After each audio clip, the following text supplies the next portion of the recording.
Like, so you can grab these mics. Oh shit. What's going on, bro? What's good dog? Yeah, you good. Yeah, no, you good. Testing. Let me just check the log, make sure the audio is too loud. Oh, got it.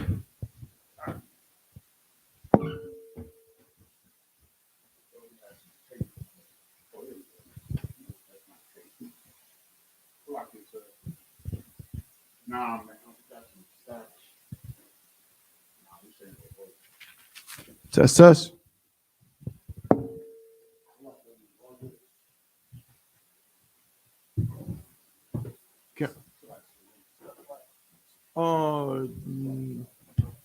You can. I really need to get this going. I'll wait till Cat let me know. You know what I'm saying? But we should be good to roll. Matter of fact, actually, you know, man, you can do your thing. Cabal, you can read for me. Let's clap it up real quick. Most High in Christ. Shalom. Yahweh Hashem Yahshua Barak thought all the brothers. Yahweh Shamar Alathah Hashem Yahshua all the sisters. It's the Israelite School of Universal Practical Knowledge. Started out of 1 West 125th Street, Harlem, New York, under Commandant General Yohana. You understand? Been in operation since 1969, teaching the truth, you know what I'm saying, to blacks, Hispanics, and Native Indians, showing them that they are the true Jews according to the Bible, and that the oppressor is the devil the Bible speaks of. You understand? And so, of course, this is the Monday night scripture breakdown class. You know what I'm saying? Stock you. So if you have any questions, if you're online, if you're tuning in online, if you got any questions, you can go ahead and just type them into the chat. And if I can answer them, that's exactly what I'll do. You know what I'm saying? If not, if I don't have that particular breakdown you know what I'm saying, on hand, then we'll go ahead and write it down. And maybe when the Ottawa, one of the higher ranking brothers arrives, they can either answer it for you, or we might have to save it for a class going forward. Right? So lucky, but with me as I just quickly set up.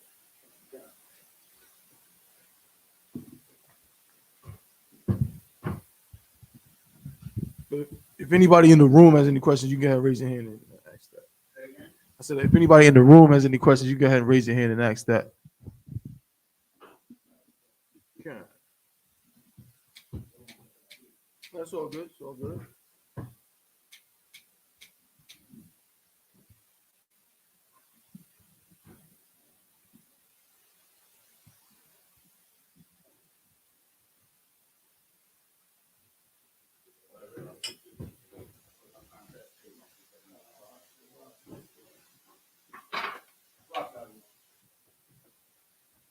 You too, all.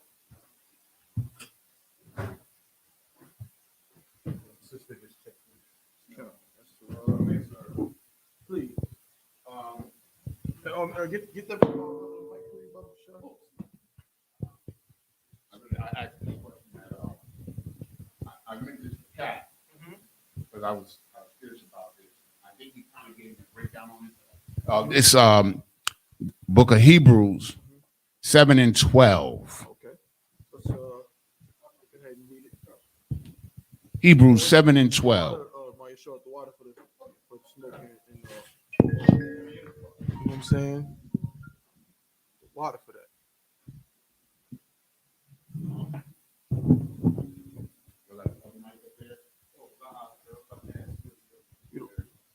Oh, sloppy.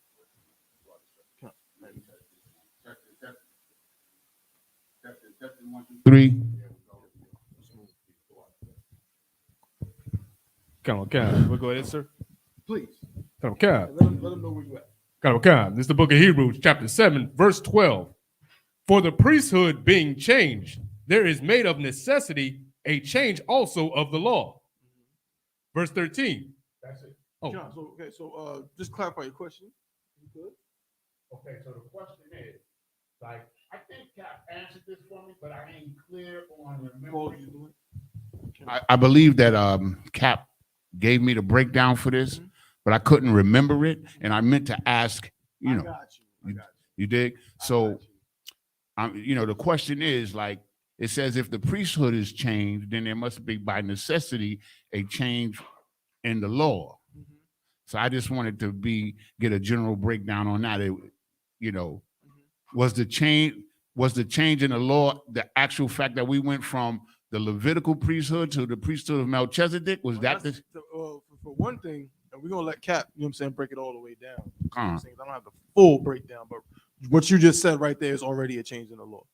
right? It's already like before we get into any of the details, any of the nooks and crannies, there's already a change in the law because the law says who's the priest? The Levites. The Levites. The law says that no other tribe can be in the priesthood, period. Right. The laws of Moses say that you cannot find anywhere in the book of Leviticus or Deuteronomy that says anything about a Judite being a priest. Right. You know That's what the I'm saying? breakdown. It doesn't nowhere. It doesn't exist That nowhere. answers the question. That's what it is. In order for a Judite to be a priest, there has to be a change in the law. Sir. You know what I'm saying? Start right there. But yeah, I know Cap probably got more precepts that can, you know what I'm saying, really flesh it out and break it down. I don't think we need anything else, but that's a change. Yeah. That's what it is. Yeah. And That's a he, change. he broke down though the change, like he broke down like the sacrificial change. Right. Like we're the sacrifice now. Right. He broke that down. So I just wanted to get it all together. God. You understand? Most Because like times, a lot of times I hear brothers say that the sacrificial law was done away with when it wasn't. right. I mean, It just changed that we're the sacrifice now.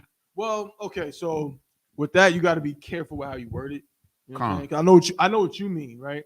Sir. But if you say that the sacrificial law is not done away with, you got to be careful because somebody will assume that you mean that we're literally still supposed to sacrifice certain things. Because remember, in the Levitical law, every sacrifice wasn't the same. There were some Exactly. things where I had to sacrifice a dove for, some things I had to sacrifice a goat for, some things I had to sacrifice a lamb for. There's a different, you know what I'm saying, sacrifice for those things. And some things are what? You got the punishment of death, right? Which in itself was a sacrifice, right? Sir. You know what I'm saying? So you Mhm. got to be careful. I know exactly what you mean, but the law of sacrifice as we knew it Yeah. is done away with. Sir. As I in, think, and I for your understand exactly sins. what you're saying too. Right, yeah. For your sins now, you know what I mean? We don't gotta Exactly. sacrifice nothing. Right. You know what I'm We ain't saying? got to 'Cause worry about Christ- the Levites coming to the crib. Exactly. Ain't no Levite coming to your crib to slice your head off. You know what I mean? That's how it used to be. There was a time when if you got caught doing anything that was, you know what I'm saying, that was registered under that penalty, there was no questions about it. Once they say, yo, that brother's guilty, they knocking down your door, and now you getting your head cut off, literally, or stoned to death. You know what I'm saying? That's why when we read in the New Testament, when it talks about the punishment of the law, you know what I'm saying? That death, that's what was done away with. That's what we don't deal with right now, is that punishment of the law. You know what I'm saying? But don't get it twisted. The Lord will still cut your head off. Right. You know what I'm saying? He just won't cut your head off with a sword or a machete from some Haitian brother running in there. You know what I'm saying? He ain't gonna do it that way. You know, he's gonna give you some nice AIDS. You know what I'm saying? Give you some nice lung cancer or some nice horrible disease. You know what I mean? That's gonna put you to death. You know what I mean? That's how that goes now. You know what I mean? But yeah, Yanazar, that's a Tawab question. Tawab for that. God. Mike Shaw, if you could just check online real quick. Okay. See if anything popped up.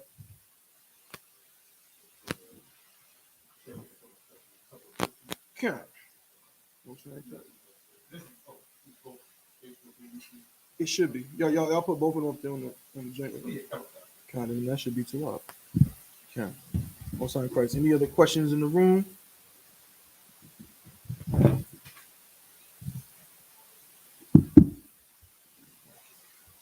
Yeah, man, you sure you got something? Mm-hmm.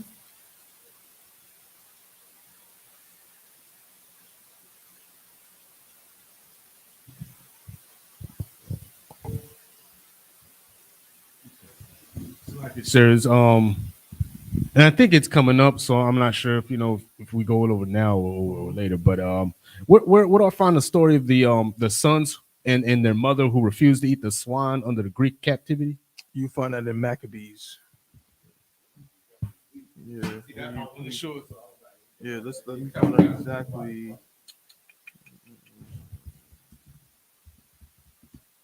Let me find out exactly where it is. That's exactly what we're gonna read this weekend of the feast.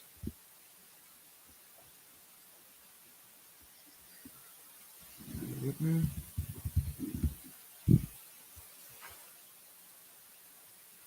So Yazor.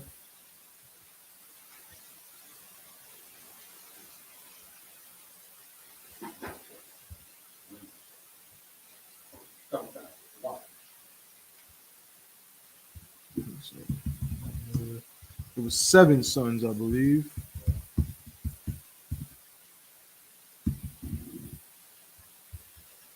Yeah, Second Maccabees, chapter 7. Second Maccabees, chapter 7.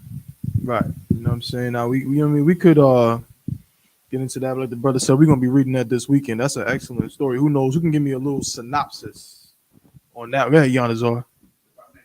Make sure you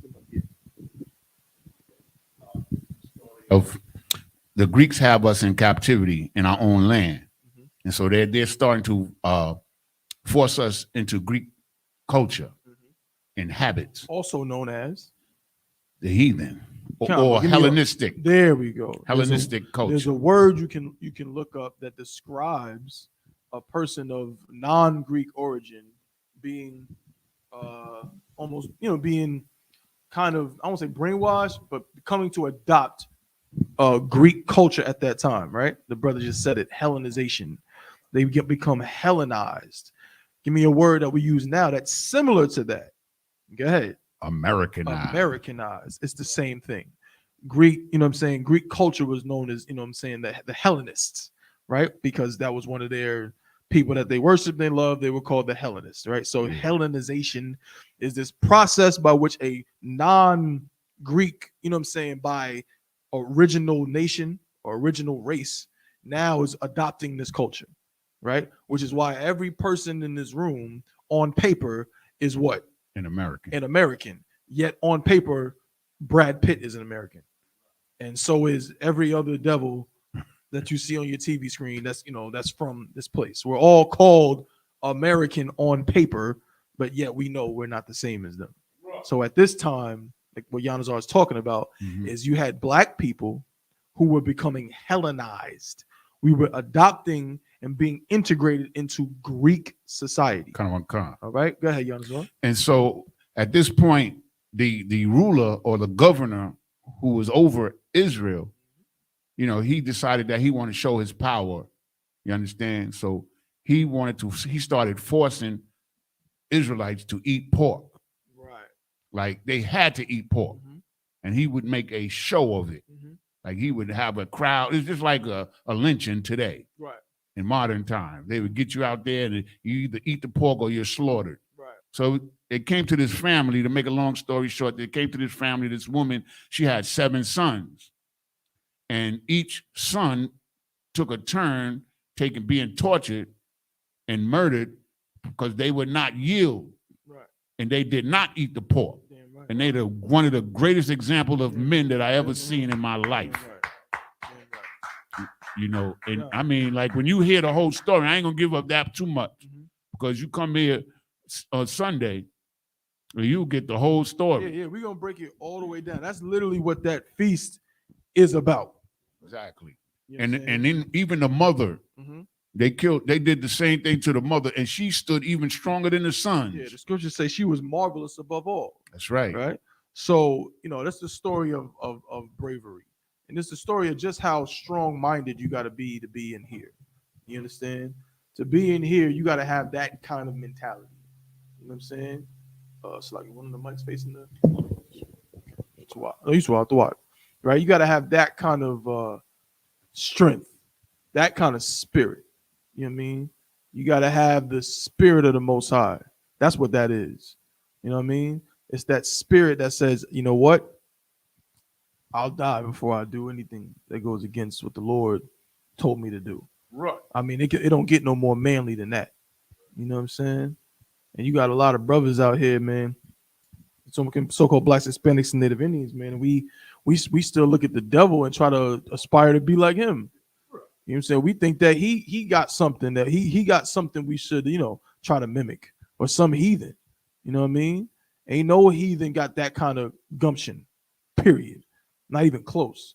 You know what I'm saying?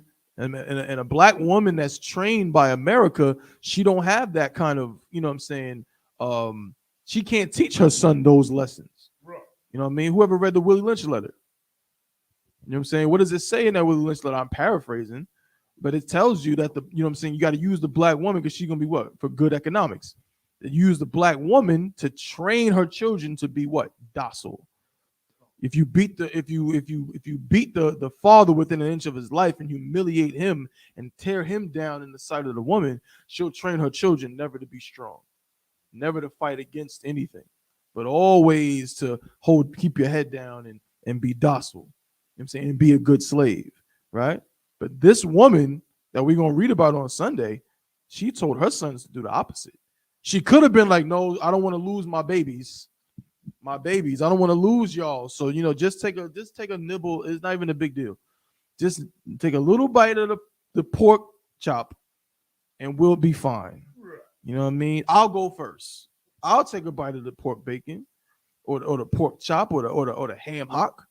And then y'all do the same and we will go home and I'll make y'all a nice tawab dinner with beef after all of that. You know what I'm saying? That's what a mother today would attempt to do, right, or would try to do, but not this woman that we're gonna read about on Sunday. You know what I'm saying? This happened thousands of years ago, and we still commemorate this sister and her 7 sons who died bravely. You know what I'm saying? That is something to be commended. You know what I mean? So Most High in Christ for that. Go ahead, Almighty, sure. Slack it, sir, if I may. So also, is there another story that goes along with this? Like, I believe something about we were at siege against the Greeks, but also the Romans were coming to help us, but the Romans betrayed us or something. That's after. Mm-hmm. But as you said, another story. Yeah, kind of. So that part doesn't go with this.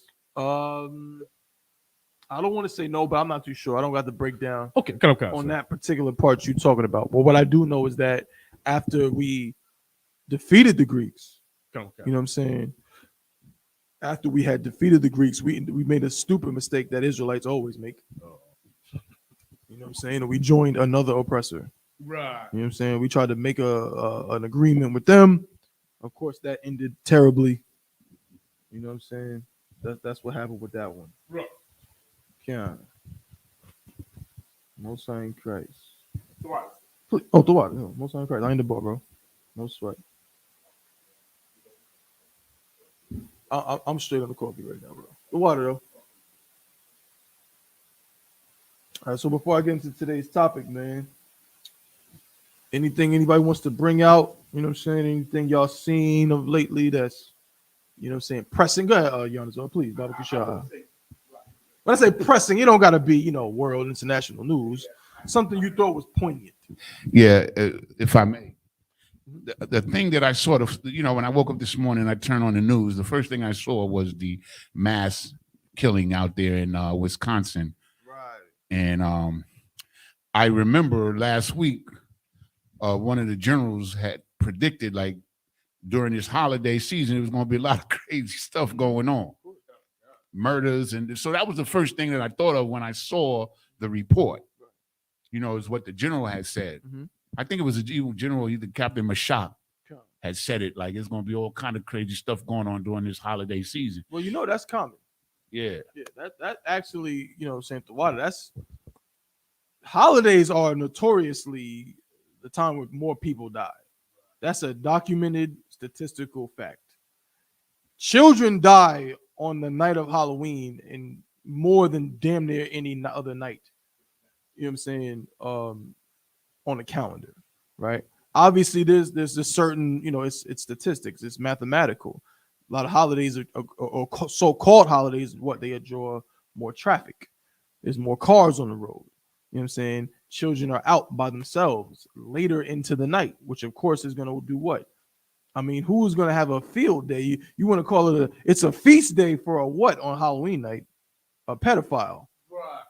You know what I'm saying? He's the one really celebrating Halloween. He's the one really about to have the time of his life tonight, because a bunch of little children younger than 8 and 7 years old are going to be roaming the streets by themselves with no adult supervision at nighttime in the dark. In every, you know what I'm saying, in a small city, big city, small town, everywhere you go, some places that barely have streetlights, people are going to send their kids up the road to go to knock on some stranger's house. You know what I'm saying? Just like they did. What was that? When was that disgusting holiday? Yeah, Halloween. When was it? What was it, like last week or week before or something like that? A couple of weeks ago. You know what I'm saying? It's disgusting, right? But that's what it is, man. These give me Amos 5. You know the one I want, the water. You know what I mean? And that's just how the things go, because the Lord doesn't want us to dabble in this nonsense. Right. It ain't nothing spooky, man. 5 and 21 water. Ain't nothing spooky about this Bible. This Bible is not I'm just trying to help you out, right? This Bible is not some spooky, you know what I mean, fairy tale mythology book, you know what I mean, about ghosts and goblins and ghouls. You know what I mean? It's not like that. It's not about that. This is the Israelite school of what? Universal practical knowledge. That's right. All right. We're teaching you things, as my brother, you know what I'm saying, Bunker, y'all always says, daily life living skills. This Bible teaches you how to be a better father, a better son, a better brother, a better mother, a better father, right? Teaches you how to raise your kids. You want to know why your kids end up getting kidnapped on Halloween? Because they shouldn't have been celebrating it in the first place. That's right. They shouldn't have been out there knocking on people's doors asking for candy.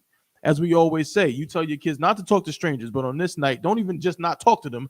Go to their door and knock on it. And if they invite you inside, go in there. Come on. So you can get candy. What do you think that same kid is going to do in the middle of August when somebody pulls up in a truck and says, I got candy?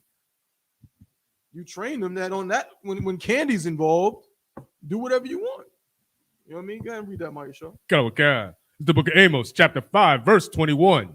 I hate. What? I hate. No, I love it. I hate. It's all good. I hate. No, I want you to do it. I hate. I hate. Go ahead. I despise. What? I despise. What does it mean to despise something? To despise something. The Lord said, I hate. I despise. What does it mean to despise? Go ahead, Yanazor.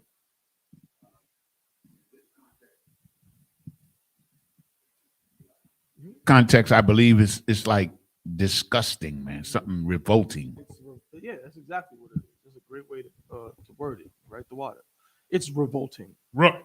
I despise it. I don't want it near me. I'm not. The Lord is making it very clear. It's not a maybe. Right. It's not like, I don't really like it. Because there's some things in life like that, right? There's some things like, I don't really like it, but not so bad. You know what I'm saying?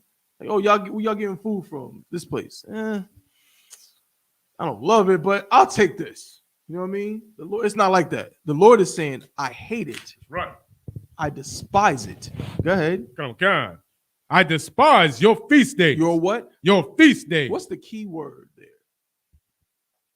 Maya Shaw. So like I said, your feast days. Your feast days. That is a possessive, right? Your feast days. Right. Meaning it's not whose feast days. So like I said. Kabul, Slaki. Right. It's not the Lord's feast days. Right. Because the Lord would not call his feast days your feast days. He would call it my feast days. Right. That's what he calls it in the book of Exodus and Leviticus and Deuteronomy. He says, these are my feast days. These are my feast days. But now he's saying, I despise your feast days. Right. Go ahead. God. And I will not smell. And I will not what? And I will not smell. Why is he saying I will not smell? Go ahead, Kabul. So because during our feast days, the priests, they would prepare the food or the lamb like for Passover. And they would say it was like a sweet smelling savor to the Lord.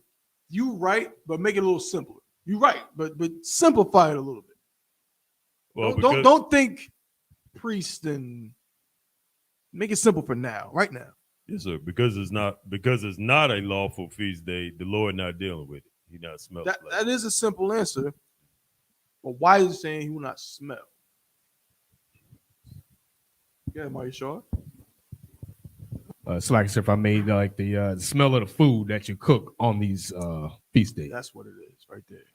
Because you know when that Thanksgiving come. I mean, come on, let's not play games here. We all blacks, Hispanics, and Native Indians here, right? And we all, you know what I'm saying? We got them aunties and them grandmothers and them mamas. You know what I'm saying? And they get in that kitchen and they are doing actual alchemy in that place. They making something that you never even knew. I remember they make something in that kitchen that you can still smell 30, 40 years later. You know what I'm saying? Am I saying something that's, you know, you never heard, Mike Shaw? You know what I mean? I can still remember smells from 1994. You understand? You can still hear. I remember my grandmother had that pressure cooker, that old school pressure joint, that one that can damn near kill you if you're not careful. And I can hear that joint, you know what I mean? I can hear it. I can smell it, right? Because that's what we do on our feast days. We go out and we cooking all the ham hocks and all of these nasty things, and that turkey too. And that turkey is lawful. It's lawful to eat some turkey. Cranberry sauce is not unlawful. Right. I know some of y'all brothers hate it. No sweat. It ain't unlawful to eat that. It's not unlawful to eat stuffing. It's not unless it got some pork in it. Right. A lot of these foods, mac and cheese, is not unlawful. It's tawab to eat it. But the Lord still said he what? I will not smell in your solemn On assembly. that day, the Lord is not smelling that turkey. That's right. On that day, that mac and cheese is what to him? It's revolting. Right. He despises it. You understand? Why? Because the Lord knows that day is honoring what? The slaughter of 77 million Native American Indians. Good. No. Our brothers, man. You got to be an absolute piece of garbage. And some of you activists and fake Israelites, you know you're going to go out there. You know that you went up there and you posted all on the Instagram and all on your Twitter and all on your Facebook about the slaughter and America is this and America's history. Right. You did all of that. And this Thursday, you know where they're going to be? They're going to be right at their family house, shaking hands and smiling from ear to ear like, I ain't seen you in how long, cousin so-and-so. And they're going to sit down. You know what I mean? They're going to sit down and eat that nasty feast. To hell with that feast. Right. To hell with Thanksgiving. That's right. You know what I'm saying? I'm going to McDonald's on Thursday. McDonald's or Chick-fil-A or something. That's right. You know what I mean? Like whatever is associated with Thanksgiving, I don't want it. I don't even know if I want a turkey sandwich, to be quite honest with you. You know what I'm saying? Now, again, I'm not telling you can't eat a turkey sandwich. The point is, you got to have some goddamn love for your people, man. That's right. We've become disgusting in this place, right? And the Lord knew our hearts. People be like, oh, the Lord knows my heart. He does know your heart. He knows your heart. And he knows that you are a wicked piece of garbage. Right. And that if he didn't tell you what to do, you would dishonor your own people. Read it from the top. It's the book of Amos, chapter 5, verse 21. I despise your feast days, and I will not smell in your solemn assemblies. Right. Any more than that? What does it say? Verse 22. Though you offer me burnt offerings. Well, I'll read that one and we can drop it, right? So you offer me burnt offerings, right? You offer me burnt offerings, man. You trying to, you know what I mean? You going in there and you offer me all these different things, all these different foods, you cooking it up and you offering it. And what do you do at that Thanksgiving table? You say what? Dear God, thank the Lord. Right. You know what I'm saying? Some black woman get up there and she start praying for 8 minutes. A whole sermon, and you know you just want to eat. Right. You sitting up there like, when will she? Yo, can we please move on? You know what I'm saying? She's sitting up there praying, right? He said, though you offer me what? Though you offer me burnt offerings. Though you offer me burnt offerings. Go ahead. and your meat offering. And you offered me the meat offering. Yeah, and you made that turkey. That's lawful. Right. That lawful turkey you made. Go ahead. I will not accept them. I will what? I will not accept No, them. I will accept them. I will not accept them. No, I want you to say, thank you, Jesus, God, Lord. Thank you to me, and I'm going to accept it. I will not accept them. He said he's not going to accept any Right. of that filth. On that day, all of that becomes filth to the Lord. That's right. And disgusting to the Most High. All of it. Damn right. And I'll be damned if I participate. What do you think? I'll be damned if I participate in anything like that, man. Most High in Christ. Rock thought you how white Yahweh Shah, man. The commanding General Yohana. And these men of the Isupk to teach me how to have some goddamn integrity, man. Right. Some integrity. I didn't have it in the world. I thought I did. Just like a lot of my brothers and sisters, I just knew in the world I was a good brother. Because I never killed nobody, because I never did. Oh, yeah, I thought I was just so excellent. You know what I'm saying? To turn my nose up at other people. Meanwhile, where was I on Thanksgiving? I was at that table. Right. And I knew. Oh, I knew what that day meant. I said this the other day during Officer Yaramat's class. He was talking about the holidays too, right? The so-called holidays. You know what I'm saying? I remember I did a project when I was in college. When I was in college, I had to do this project for this theology course. I went up in this theology course, and I told him that Christmas was a lie. I did that. I went in there and I said, listen, I said, Nimrod. I said, go to this scripture. I say, Christmas is a damn lie. It's not in the Bible. So should we celebrate? Hell no, we shouldn't celebrate Christmas because if you so-called Christian, you're supposed to be going by the Bible, and it's not in the Bible. I broke down how could Jesus have been born on December 25th when the hotel was packed, when he was sleeping in the manger. He would have frozen to death. I brought up all of those things. How could that be when Christ was born near the Passover, which is why the inn was packed? Because there was people in town in Jerusalem for the Passover. So he had to have been born somewhere in the springtime, somewhere around the Passover. I brought all that out. You know what I did that weekend? I celebrated Christmas. Integrity. Go ahead, Yamzor. Salakia, sir. Just like we know in Isupk under Commander General Yohana, we know what we worship. They know what they celebrate. Right. The devils know what they're celebrating, but our people don't know. They fall for this shenanigans every year, man, and go out here and spend billions of dollars on money, on food that they really, sometimes they can't even afford. I've known people to borrow money to get a turkey with interest. I've known people to go to the loan shark, man, and borrow money for Christmas and Thanksgiving. You understand what I'm saying? They had to pay. So, but the devils, they know the real meaning of these holidays. Absolutely. Damn right. Give him a hand. That's going to be right into my topic. Anybody have anything else you want to bring up? John, please, Kabul. This may be a little, like I said, maybe a little off topic, but That's totally suave, brother. Something I heard today in the Ahmaud Arbery case. Yes. I heard the way the defense attorney described him. Mm-hmm. She said, who did he think he was coming to their town with his khaki shorts, long legs, and nasty long toenails? And I just wanted our people to understand how much the oppressor haters. Brother. They try to make it as if it's his fault he got killed. Give him a hand. Just for mentioning, right? I hope y'all paying attention. Hope y'all paying attention to these things, right? And keeping your eyes to these things. If you really, the easiest way to stay up on these things is to do what? Just watch Commander Junior Hunter, right? Watch that Black Watch. Stay in tune. The Black Watch, of course, will be on tonight.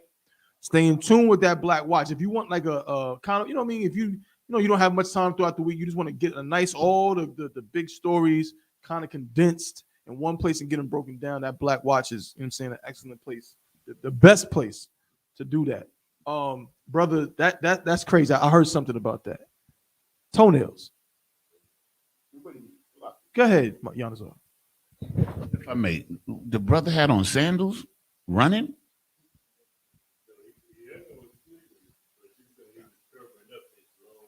Oh, okay. God damn. If I may, sir, Please. when you hear stuff like that, you know they're catering to certain people in the jury. Remember, there's 11 white men on that jury. Uh-huh. So when you say stuff like that, that's to cater to those jurors, Right. man. Yeah. That is tragic. It's a shame. I'm curious to see what's going to go on with this case, but already we can see what happens to that brother was vicious. Right. Vicious. Premeditated and disgusting. I mean, like I said a lot. I mean, it's like it was like a posse. The neighbor joined them. Like, I mean, have you heard of such a thing in 2021? The neighbor joined them. Please.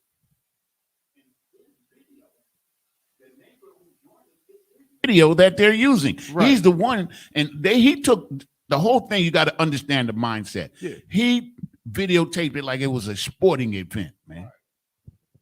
That's all. Could you imagine what they would have done in the 20s and 30s and 40s if they had iPhones? You know that Emmett Till's murder would have been on somebody's camera phone, right? You understand? That's the mindset of this beast.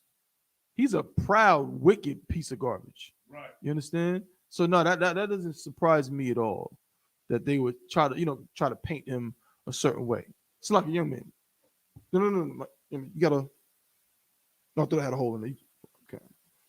It didn't surprise me at all that they would do that and say those things about that brother.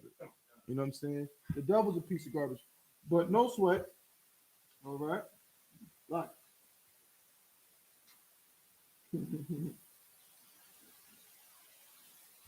Hold up. Come on, man. That's gonna lead right into the little topic I'm about to get into real quick.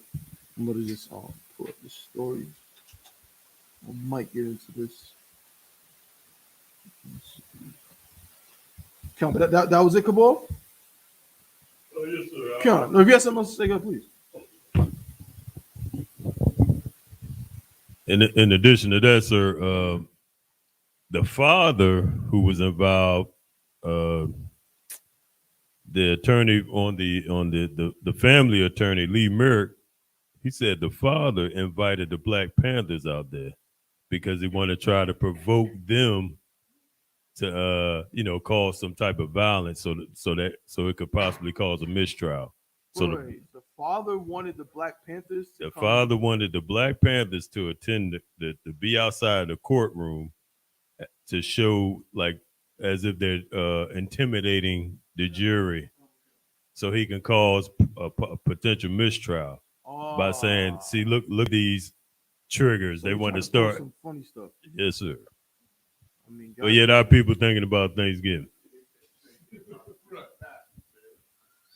Yeah, didn't one of them say like, oh, like we don't want no. Yeah, hold on. Yeah, matter of fact, this is what he said. I got it right here. He said, "This is hilarious. It's not funny, but this is what he said." I'm gonna read this article. This is an article from NBC News, right? It says, "More Bubbas, no Black pastors. Attorney for a man accused of killing Aubrey decreed as racist." Before the murder trial began for the three white men accused in the killing of Ahmaud Aubrey, who was Black, race was expected to be a major theme in the case. Jurors were asked if they supported Black Lives Matter, if they have participated in any racial justice demonstrations, and if they considered the Confederate flag to be racist. All but one Black person was struck from the jury. 11 of the 12 jurors selected are white, as Trooper Kabbalah just said. 11 of 12. This is real To Kill a Mockingbird-ish. The topic of race, however, was hardly broached during testimony before the prosecution and defense rested their cases last week. It says, but allegations of racism have persisted. directed not at the men accused in Arbery's killing, but at the attorney representing one of them.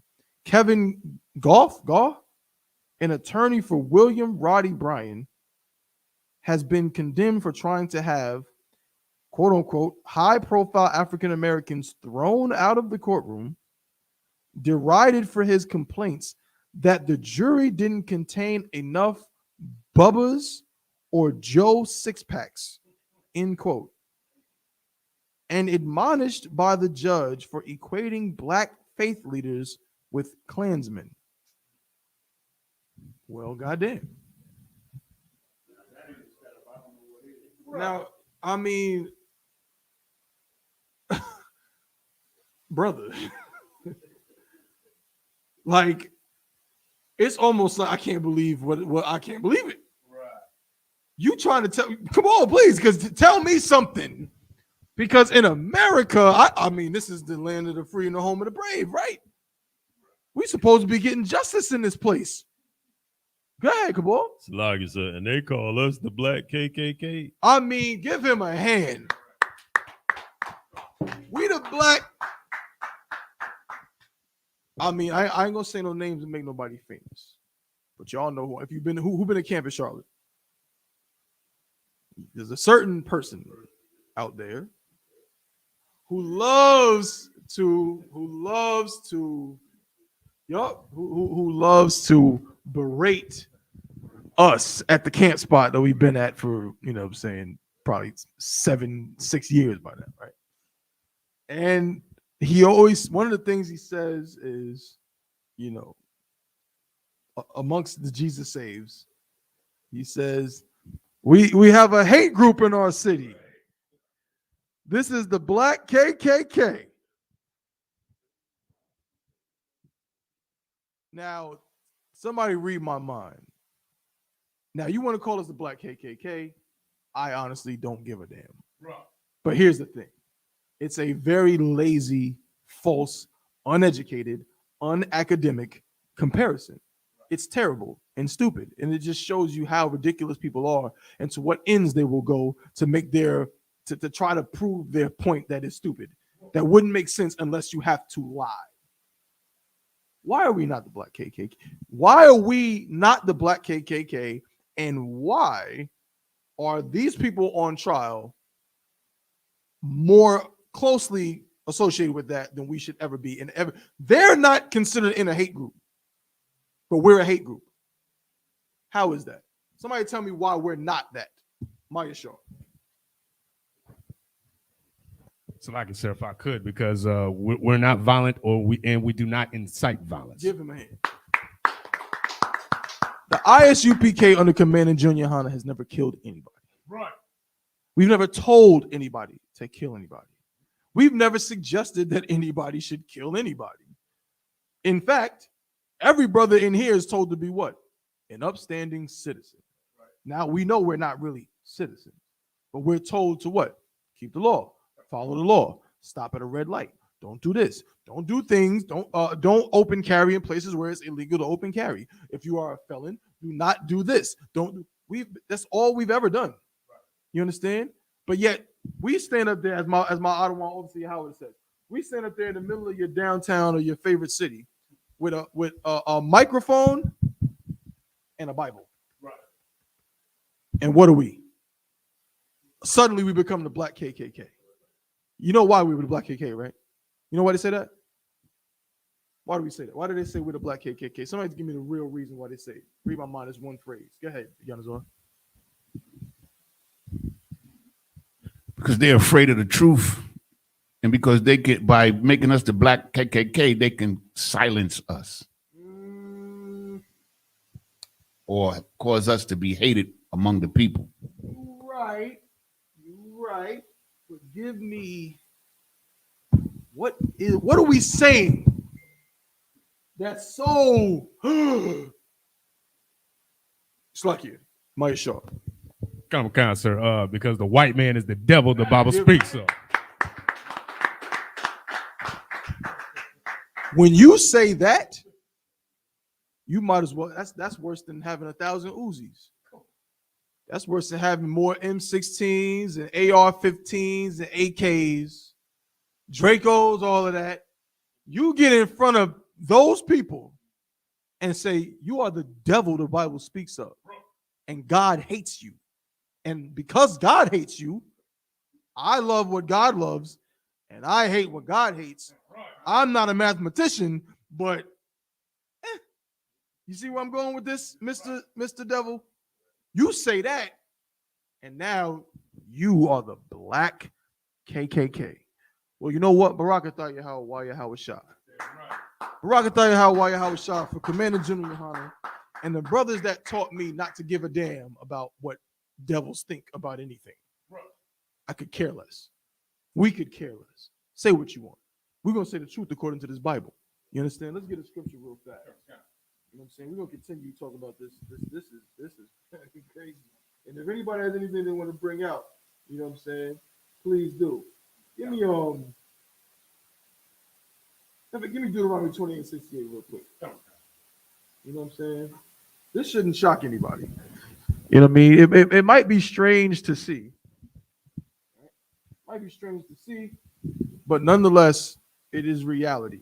And if Black people and Hispanics and Native Indians could just deal with a little bit of reality for once and stop caring so much about our effing feelings. Right. All the time with the feelings and the oh my God, in my life. And if we could just deal with what's in front of us and be realistic. You know, the hardest person to be realistic with is yourself, right? You know what I'm saying? It's easier to be honest with a complete stranger than it is to be honest with yourself. If we can learn to be honest with ourselves, we will come to the realization that we're really not doing well in this place. And we got to change a lot. Go ahead, read that, Maya Shaw. Come on. It's the book of Deuteronomy, chapter 28, verse 68. And the Lord shall bring thee into Egypt again with ships. Classic One West scripture, right? Somebody break that down. Simple. Good ball.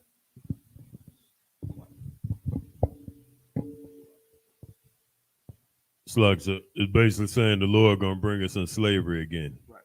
Simple, right? Because Egypt, you know what I'm saying, means captivity. You know what I'm saying?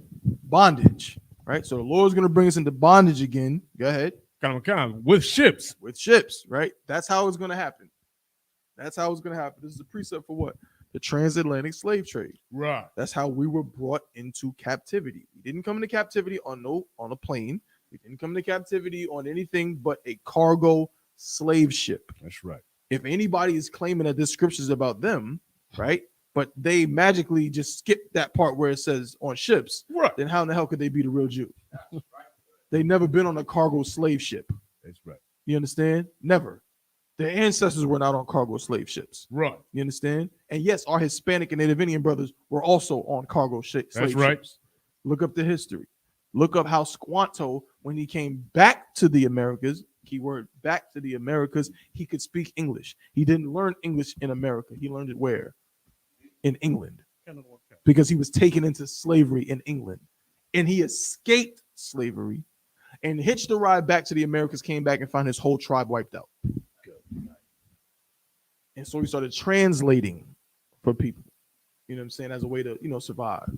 All right. But go ahead, Mario Shore. Come on. By the way whereof I speak unto thee, thou shalt see it no more again. By the way whereof I spake unto thee, this place where you are, right? This place where you currently are, the way whereof I spake unto thee, where I'm speaking to you, you shall what? Thou shalt see it no more again. You're not going to see this place again. Right. You're not going to see your homeland again. More importantly, you're not going to rule over this again. You're not going to have rulership here. And we still don't have it. Right. We're still working to get it. You understand?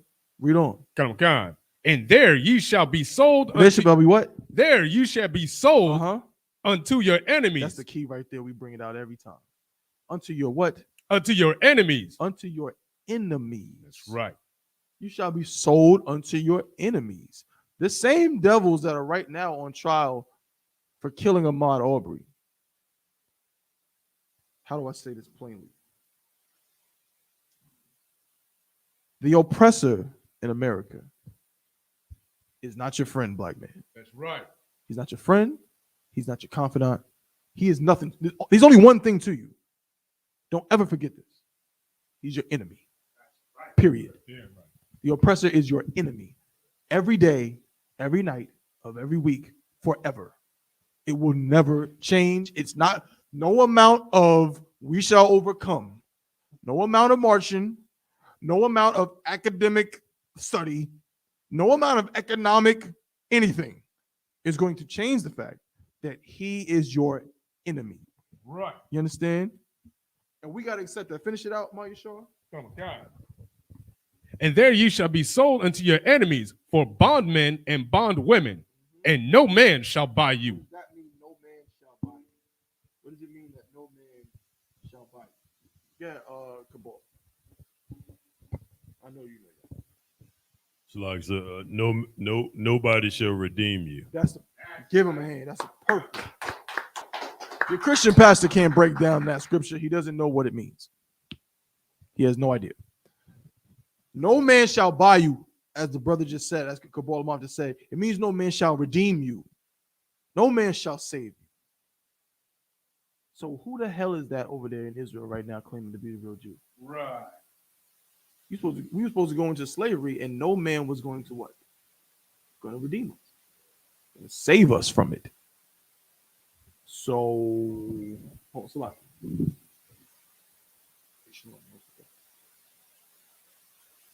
You ready, sir? Come on, sir. Let me get you up on the screen. Come on, sir. So I'm gonna let you know in a second. I'm gonna say pass it over to you. Come on. Sorry. Bear with me 1 second.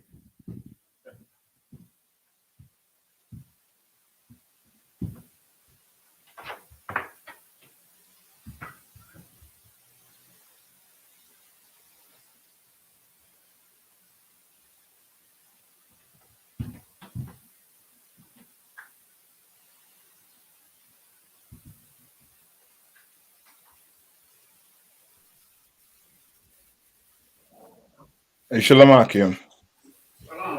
And with that, I pass the class over to Priest and Captain Nayathak.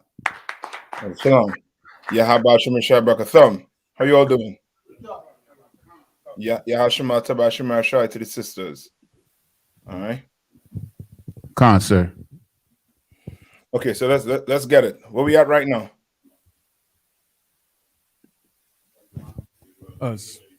Yeah, so like, sir, Deuteronomy chapter 28, verse 68, sir. Come on. What you was getting into Taba 1? Oh, Salaki, so no, I was just going on the fact that the oppressor is our enemy. You know what I'm saying? Period, point blank, period. He's our enemy. Okay. All right, no sweat. All right, so let's finish this one off, right? And now I'll jump into the whole covenant. All right, so let's go. Come on. Book Deuteronomy chapter 28, verse 68. And the Lord shall bring thee into Egypt again with ships, by the way whereof I spake unto thee. Thou shalt see it no more again. And there ye shall be sold unto your enemies for bondmen and bondwomen. And no Right, man. and this is a precept that, you know what I mean, that your Christian pastor will never read this in the Christian church. Never, ever read this in the Christian church. Right. You understand? This is something you'll only learn in the Israelite School of Universal Practical Knowledge. These other other so-called fake Israelite groups or Christianized Israelite group, they learn all of their teaching from where? From One West, from Commander John Yohana. Right. You understand? All right. So read it again from the top, and we're gonna break it all the way down. The book of Deuteronomy And chapter if you have any, and do you brothers and sisters have any questions, put it in the chat. Type it in. All right, let's go. The book of Deuteronomy chapter 28, verse 68. And the Lord shall bring thee the Lord shall bring thee into Egypt again with ships. Right, and what's Egypt? Wait. What's the precept to prove what Egypt is? Shalaki, sir. Exodus 20, chapter 20, verse 2, sir. Okay, get it and read it. Con, sir. Get that and read it right there.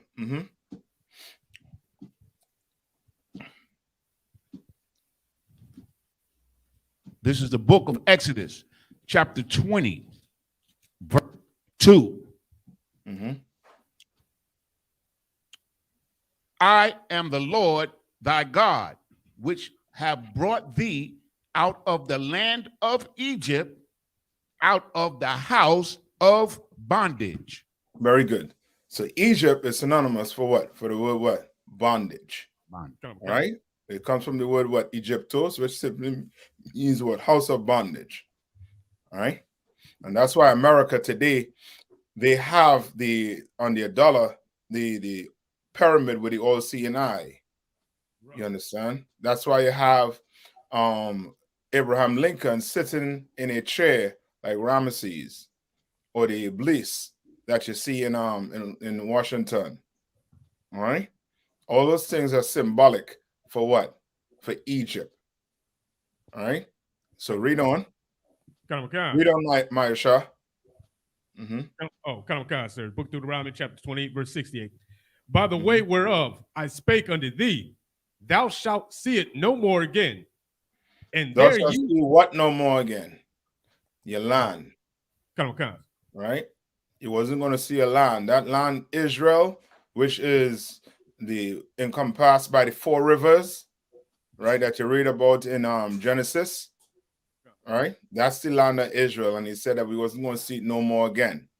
And to this day, we have not been able, as a nation, not just as a group, as a nation, we have not been able to get back in that land as yet. All right, read on. Come on. And there ye shall be sold unto your enemies for And you're going to bondmen. be what? Sold unto your enemies for Sold bondmen. sold unto your what? To your enemies. You understand? To your enemies. The Bible calls your oppressor your enemy. And that's very, very heavy. You understand? Now, when you go to court and your enemy is sitting down being the judge over you, what's going to happen? So, like I said, if I may, he's going to rule against you, rule opposite in your favor. He's going to rule against you. Opposite in your favor. You understand? You in Kyle Rittenhouse shoes, brother, we were going to jail. You were going to jail. You were going to jail for life. Right. Because you are armed, not just armed and dangerous, you are armed, black, and dangerous. And that's something America, they paint a very scary picture of when it comes to black people, Hispanics, and Native Indians. You know what I mean? Somehow when it comes to the Second Amendments with niggers or with brothers, it's, you know what I mean, it's a crime off the break. That's why it's so hard for us to even, you know what I mean, be able to get these how to say guns legally, right? Right.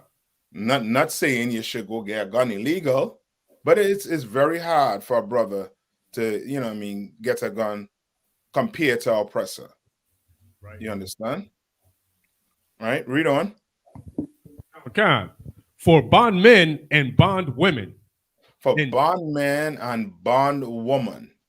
Ain't no other nation went through what we went through. That's right. Right. You understand? That's why you can't join us onto these Africans. These Africans didn't go through this. The children of Israel went through this. This is Moses speaking to the children of Israel, not to the children of Ham. Right. You understand? He's speaking to the children of Israel, saying they were going to be what? They was going to go to Egypt, back into Egypt by way of what? Slave ships. All right? As bondmen and bondwoman. It's historical that we are the only people that went into slavery by way of ships. That's right. And had to serve out slavery for over what, 400 years, and we still counting it. Right. Yeah. Just our oppressor with his smooth words, with his play on words, make you think now you're an employee. Now you're not a slave, you're an employee. You understand? Now you're getting paid for your work. But guess what? When you take that dollar, who faces on it? What is inscribed on that dollar? Does that dollar has anything to do with your people? No. which lets you know what? You are a slave. Right. You understand? We are slaves in this place, as the Bible say. This is not your what? This is not your rest. Right. Read on. Come on, God. And no man shall buy you. And no man was going to what? Buy you. Meaning no man was going to, as Kabal was saying, no man was going to what? Redeem you. Or simply what? Save you. No man was going to save you. To this day, ain't nobody came to our assistance. When Michael Brown was shot dead by Darren Wilson, nobody came to our help. Right. When Trayvon Martin got killed by George Zimmerman, no one came to our help. The court system sided in favor of Zimmerman and what was the cop name? I think it's Darren Wilson. Come. Right? And they sided with what we gonna see what they're gonna do with what's your brother name? The Ahmaud Arbery. Yeah, we're gonna see what they're gonna do with his case. You understand? Because they're trying to call self-defense also too. And that's the one thing with your so-called oppressor. He wants to instigate everything, and then in the end, he wants to be the one that, you know what I mean, that has the right to call for self-defense. You do that, brother, you go into jail. You understand? You know what I mean? We do not have the oppressor privileges. We do not. We are slaves. And that's what we're reading about here. It's a curse from the Lord. Deuteronomy 28 and 68. Right? That whole chapter, Deuteronomy, speaks of the curses. Right? That's what's going to befall us if we did not what? Obey what the Lord said to do. Right. All right. All right. Any questions in the room? Any questions online? Sir. Come on. If I may, sir. Well, I asked the question. I think Officer Tabawan gave me a satisfactory answer. Mm-hmm. But if there's some more to it, I'll run it by you. I did mention it at the academy as well. And okay, come on. It was Hebrews 7 and 12, sir. Now, Hebrews 7 and 12. What's the question you had with Hebrews 7 and 12? Now, I if I may, sir, like when Officer Tabawan answered the question, I recall that you had answered this question for me before, sir. And in my own ignorance, I didn't recall the breakdown, sir. So, so it's here it is, if I may, sir. Okay. The book of Hebrews, chapter 7, verse 12, for the priesthood being changed, there is made of necessity a change also of the law. Right. So that was one of the questions that you had, right? Yes, sir. But you had said, well, yeah, he did change the law. But what law is this he's talking about? The law of the priesthood itself, sir. That's the law of the priesthood. Because back then, you had to be what? Born a Levite. You understand? Me and you couldn't be a priest back then. Our father would have to be from Levi, our lineage. All right. So read verse 12 over again. Okay, this is the book of Hebrews, chapter 7, verse 12. For the priesthood being changed. So hold on. So it's saying for the priesthood being what? Changed. Right? Go ahead. There is made of necessity a change also of the law. Right. All right. Read on.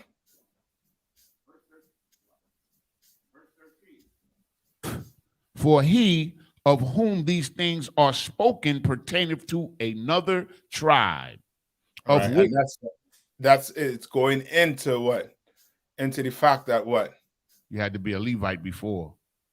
Right. And now it's saying what? Read verse 13. Start verse 13 over one more time. For he of whom these things are spoken pertaineth to another tribe, of which no man gave attendance at the altar. Right, which no man gave attendance at what? At the altar.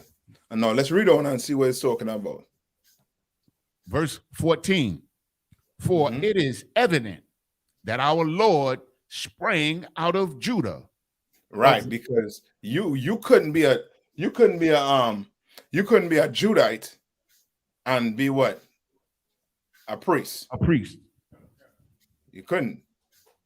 All right. That's why I just read in verse 13. You could not have been a Judite and be a priest. All right.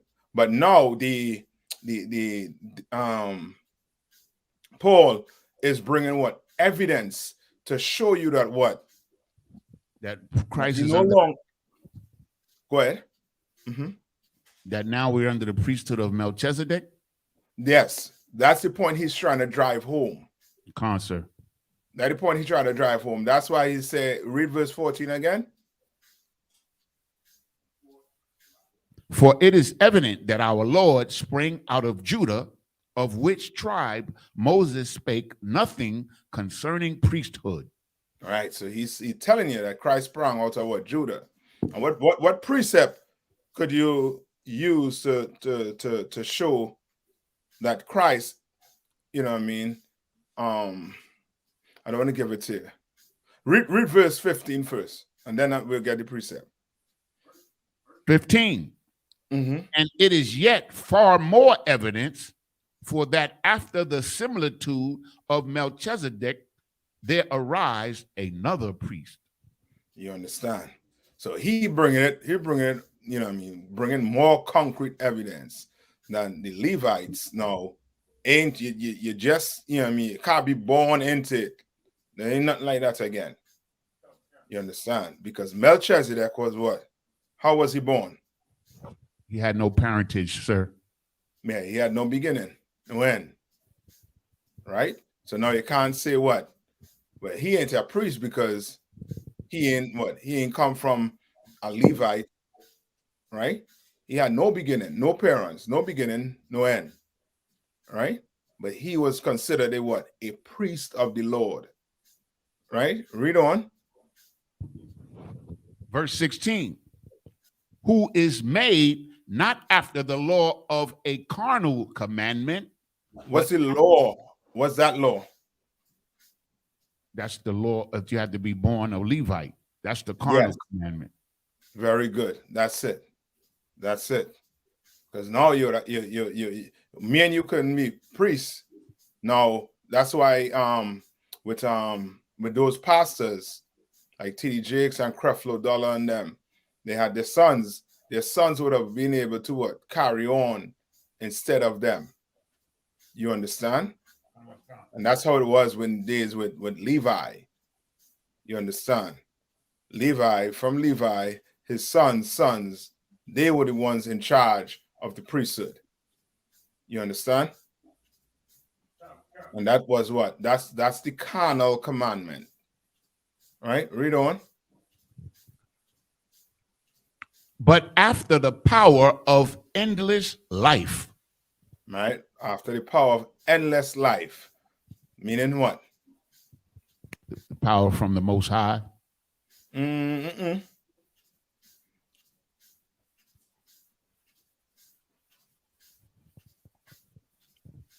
What does it mean by endless life? Oh, that's the spiritual. Meaning the spiritual life. Instead of the carnal, this is coming from the spiritual level. Give me. Okay, you got to bring it home. Okay. It's right. You just read it. So, like I said, if I may, the law. No. Oh, if I may, sir. Come on. Having no recorded birth, like. Very good. So who is he speaking about right here? That little verse right there. That line. Christ and Melchizedek. It's talking about Melchizedek. Come on. Because remember, Christ had a what? A beginning. All right. So it's saying, but after the power of what? Endless life. You understand? We are priests after the order of who? Melchizedek. You understand? All right. All right, read on. Verse 17. For he testifieth, thou art a priest forever after the order of Melchizedek. All right, and that's the commandments that was changed. That's the law that was changed. You understand? Most High in Christ. All right, so you're good with that now? Absolutely, sir. Okay. Most High in Christ. All right. So now let's go to let's jump straight into it, right? With the covenant, right? So tab 1, look up the definition of a covenant. Or anybody in the room, let's look up the definition of a covenant. What's a covenant? And then let's go to Genesis 17. I got it, sir. Come on. This is the definition of a covenant. It says an agreement.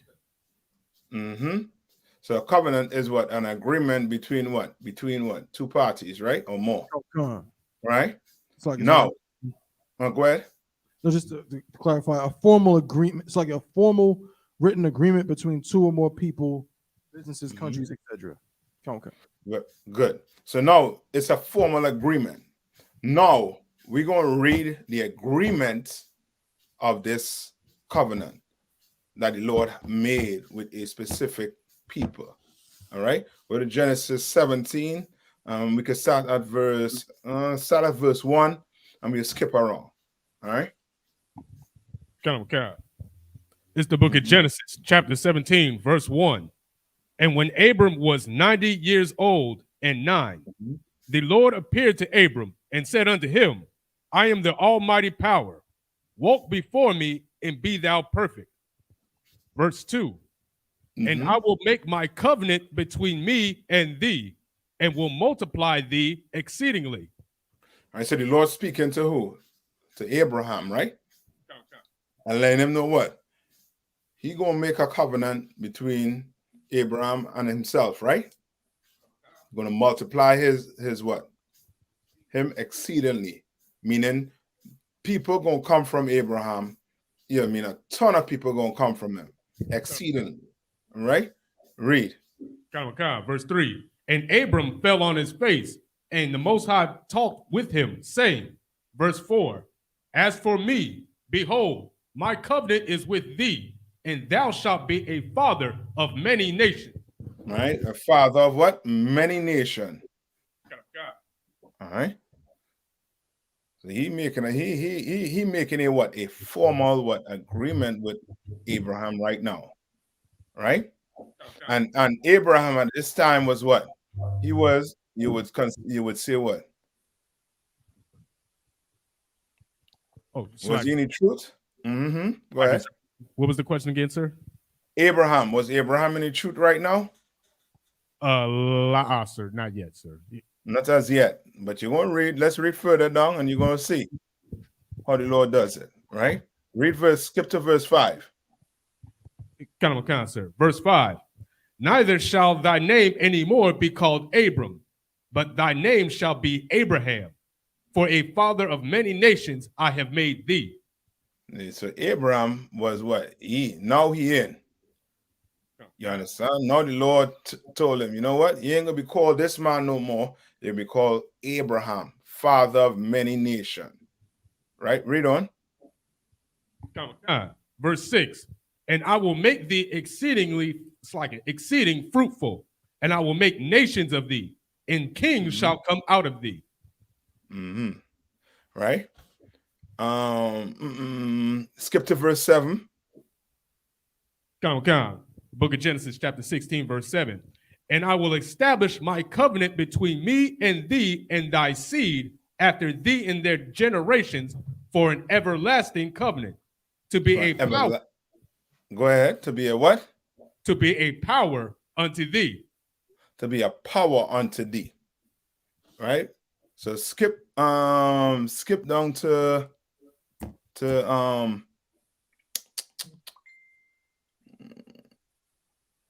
skip down to verse 10. Okay. Book of Genesis, chapter 16, verse 10.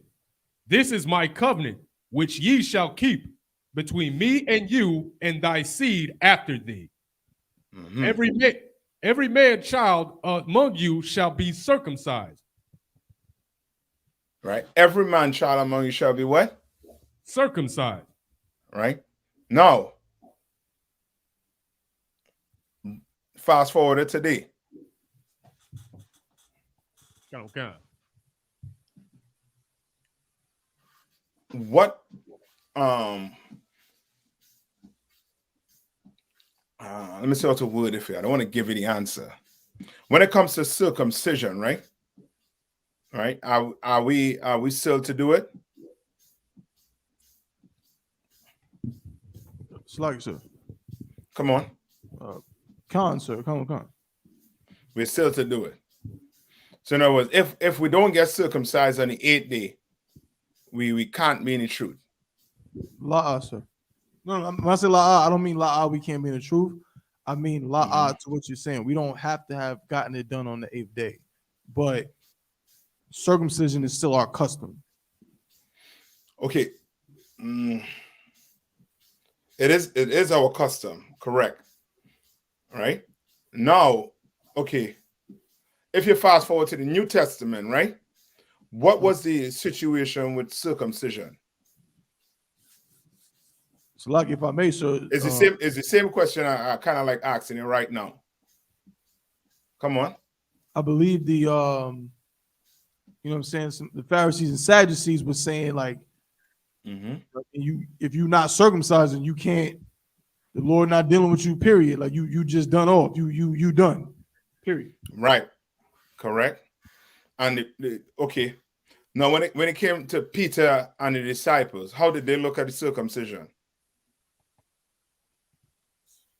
If I may, sir, they looked at the circumcision like it was still our custom, but they understood because they were taught by Christ, they understood the spirit of the law, and they were teaching that it's more important to be circumcised in your heart. Not the disciples, Salaki, but who? That's it. Okay, just to give it in a nutshell, right? And this might be a topic we could, further go into. But just to give it in a nutshell, right? Paul and Peter wasn't seen eye to eye because of this. Come. You understand?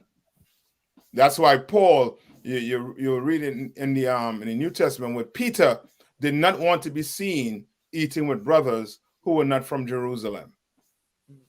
Because that's how serious they took circumcision. Now, what has to be circumcised? Salakia. Come on. Your spirit, your mind. Right? What the Bible say? You correct? Paul was trying to say circumcision of what? Of the heart, which, as Yanis is saying, your mind. You understand? That was what was more important, and that what Paul was trying to explain to Peter. That's why Peter, remember the vision Peter got?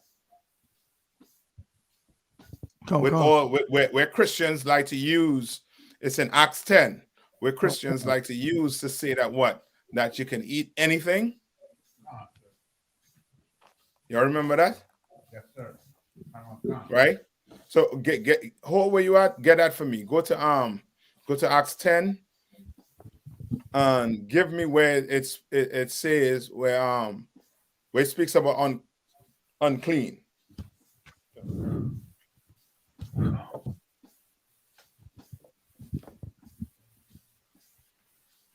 I got it, sir. Go ahead.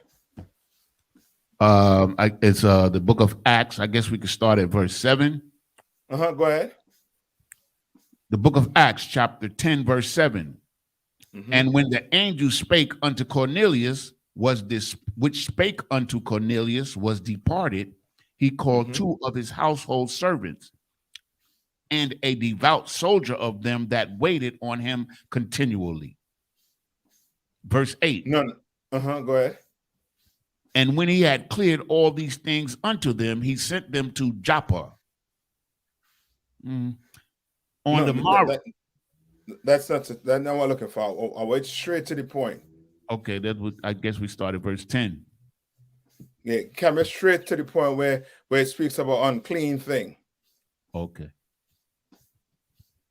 Let me see if I can pull it up right here quick. All right, what I told you, Acts 10, right? Yeah, I think it's 12, sir. Acts 10 and read verse 14. Come on, sir. Verse 14. But Peter said, not so, Lord, for I have never eaten anything that is common or unclean. Right? And that's the vision that Peter was having, right? And he was saying, nah, Lord, I don't eat nothing that ain't unclean. I don't eat pork, I don't eat crab, shrimp, or lobster. I don't eat these things. Right? Now, Christians take this to be what? Something literal, but this was a vision Peter was getting pertaining to his brothers.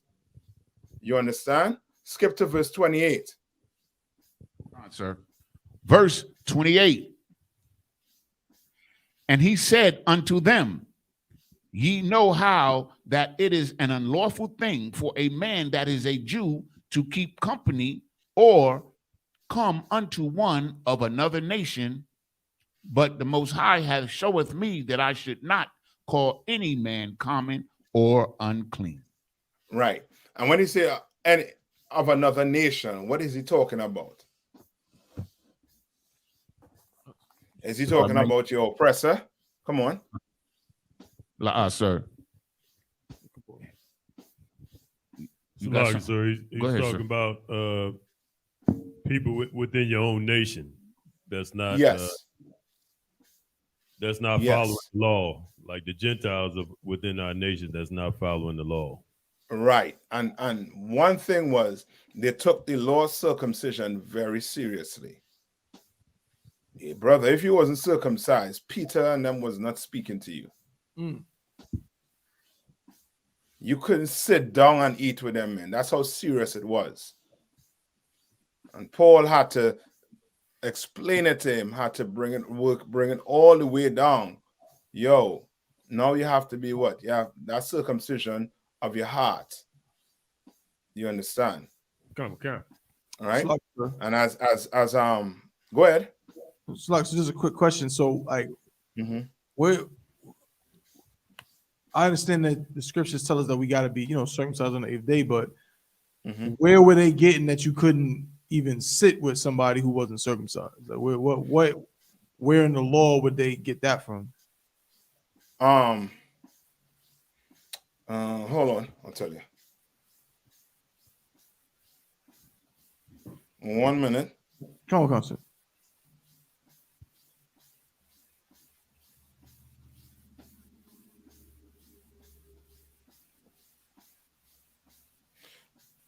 Go back to Genesis. Let's go back to Genesis. Where was that just now? Genesis, what is 17? Come. 17. All right, let's see. All right, let's see.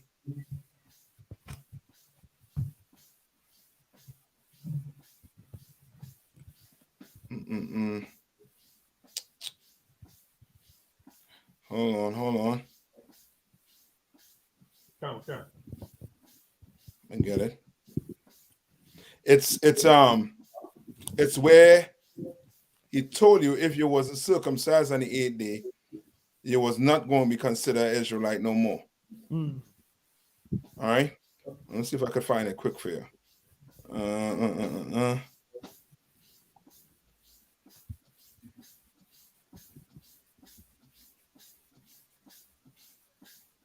Verse 14, sir. Oh, yeah. Right. Go ahead. Verse 14. It says, and the uncircumcised man child, whose flesh of his foreskin is not circumcised, Salakia, that soul shall be cut off from his people. He hath broken my covenant. That's where they got it from. Like he'll be cut off. It's no similar. It's similar to if you missed the Passover, that was it for you. You were done. You were out the door. You'll be treated as a what? As a Gentile. You understand? That's why they call the brothers and sisters who were living outside of Jerusalem Gentiles. You understand? Come on. They would not sit and eat with these brothers and sisters. Because to them, you're done. You missed the Passover, you're not circumcised, you're celebrating Christmas, you're celebrating all the holidays that the Romans gave you. So you done. You out. You understand? Come. All right. So now bring it back to today. Yes, you should keep that custom of circumcision. You understand? Yes, sir. But that does not mean now that the child is what? He's cut off from his people. Right. You understand? Okay. But we still keep that custom as a people. That's right. All right. Where we at right now? So go back to Genesis, right? Come. Go back to Genesis and where you had stopped at in Genesis? Salaki, sir, was verse 10, sir. Verse 10. Come. Okay. Read on. Come. Book of Genesis, chapter 17, verse 10. This is my covenant, which ye shall keep between me and you and thy seed after thee. Every man child among you shall be circumcised. Good. Read on. Oh, come. Verse 11. And ye shall circumcise the flesh of your foreskin, and it shall be a token of the covenant betwixt me and you. Verse 12. And he that is 8 days old shall be circumcised among you, every man child in your generations. He that is born in the house or bought with money of any stranger, which is not of thy seed. Good. Come. Right. Verse, Now skip down to verse 21. Come. Book of Genesis, chapter 17, verse 21. But my covenant will I establish with Isaac, which Sarah shall bear unto thee at this set time in the next year. Right. He will establish his covenant with who? With Isaac. With Isaac, not Ishmael. You understand? This is the cut. These Arabs or these brothers who want to say that Ishmael is the promise. Ishmael has nothing to do with the promise, has nothing to do with the covenant. That's right. You understand? It said that what? Read that verse over one more time. Book of Genesis, chapter 17, verse 21. But my covenant will I establish with Isaac, which Sarah shall bear unto thee at this set time in the next year. Right? So you see the covenant that the Lord made with us, right? Made that covenant with us, and that cut in the foreskin of your penis was a what? A token to show that what? It was like agreement. You know, Esau, they like to, you know what I mean, slice the hand and then shake hands or spit in the hand and shake hands, right, to make some type of agreement. Well, the agreement that we had with the Lord, we will do what? We will cut our children or male child foreskin on the 8th day.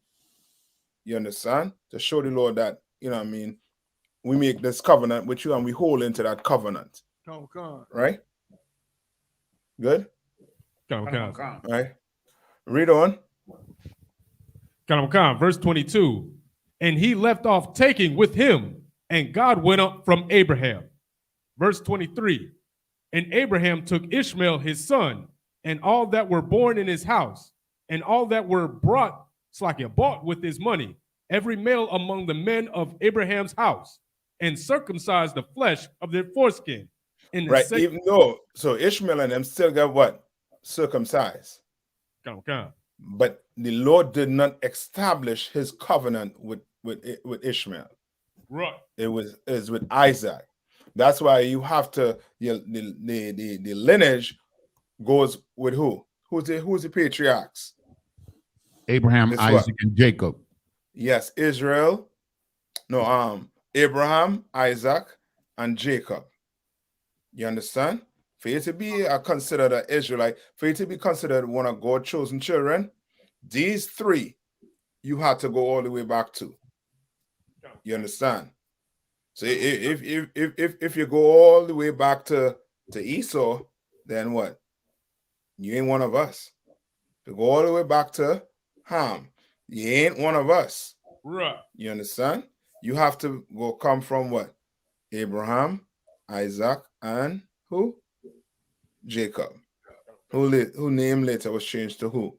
Israel. Right. Good? Right? Now, the Lord made that covenant with us, but guess what? Guess what we did? We broke the covenant. We broke the agreement. So the Lord did what? The Lord split us into what? Two nations, basically. Judah and who? Israel. He split us. Right? Go to Ezekiel 37 and 15.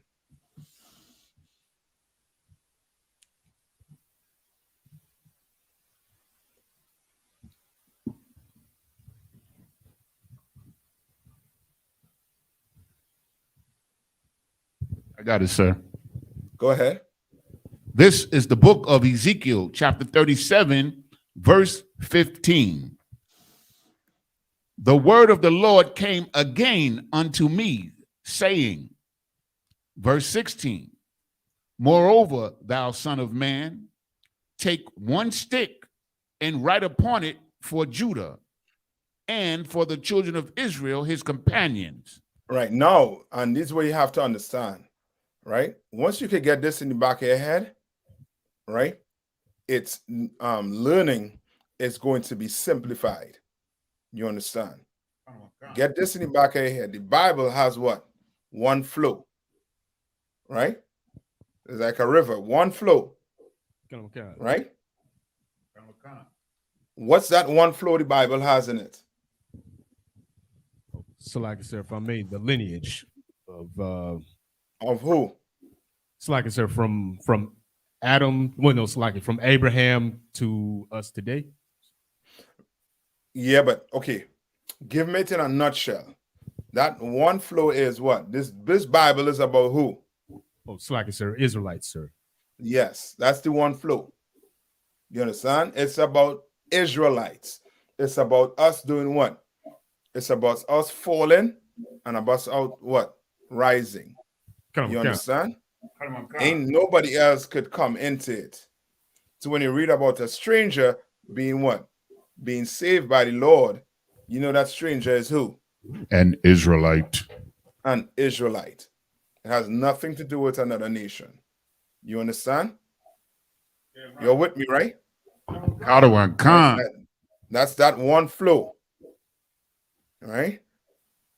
Your oppressor could read the Bible and try to cleave onto it, but that's not how it goes. The Bible is about Blacks, Hispanics, and Native Indians. That's right. It's their history, right? And what we're reading about right now is what? The Northern Kingdom and the Southern Kingdom, right?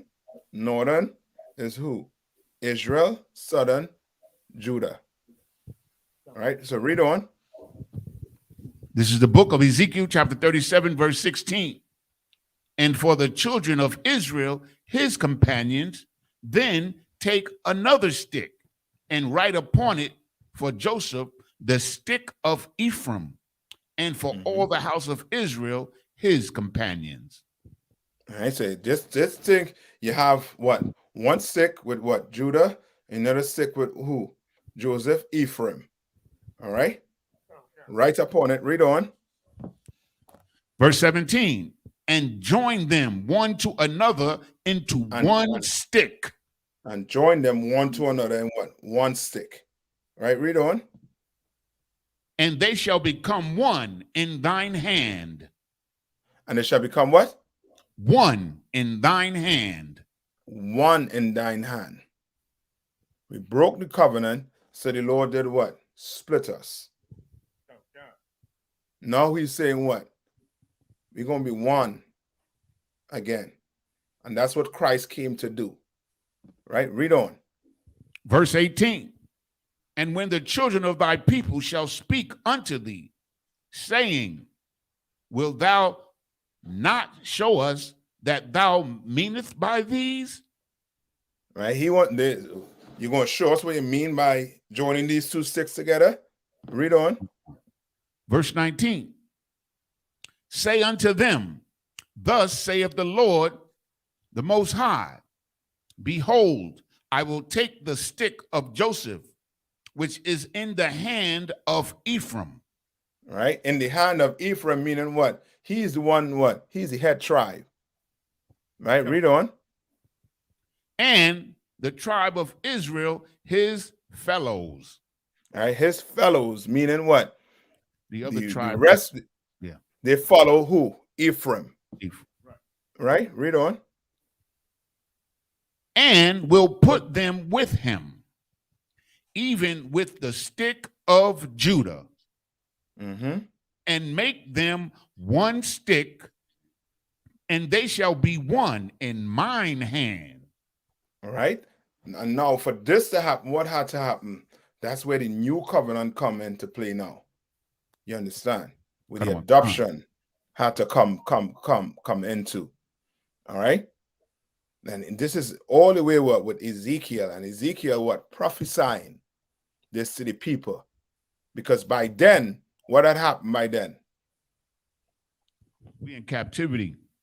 Yes, and Israel was in captivity, right? And where was Judah? Judah was fitting to be in captivity soon after. You understand? And Ezekiel is prophesying that these two, Israel and Judah, were going to come back together again. They wasn't going to be separated forever. Right? Read on. I will take the stick of Joseph, which is in the hand of Ephraim, and the tribe of Israel, his fellows, and will put them with him, even with the stick of Judah, and make them one stick, and they shall be one in thine hand. Verse 20. And the sticks whereon thou writest shall be in thine hand before their eyes. All right, read on. So all this is what symbolical, right? But it means that there's a meaning to it, right? Read. Verse 21.